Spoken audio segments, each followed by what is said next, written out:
सब सुख लइए तुम्हारी शरणा, तुम रक्षक का हो को डरना। દાદાને ત્યાં એવું થઈ ગયું સાહેબ અત્યારે કે ખાલી પરિસરમાં પ્રવેશ કરે ને ત્યાં એનર્જીથી ભરાઈ જાય. અને એવી કઈ ઘટના મતલબ સ્પાર્ક થયો હોય કે ચલો હવે મને આ સંસારની મોહ માયા ઝાળ એની એટલે મારે જે આ કામ કરવું છે એ તો આ દિશા છે.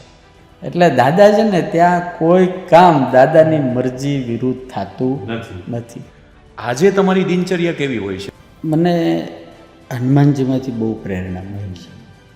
મારી દ્રષ્ટિએ નહીં પણ સમાજની દ્રષ્ટિએ, યુવાનોની દ્રષ્ટિએ તમે એવા સંત છો અને એ વાસ્તવિકતા છે કે જે યુવાનોના રોલ મોડેલ બન્યા છે. નુકસાન સિવાય ક્રોધ ક્યારેય કોઈની માટે ક્યારેય ઉપયોગી નથી. આવતીકાલના ચિંતામાં આજ બગાડનાર માણસો થઈ ગયા છે.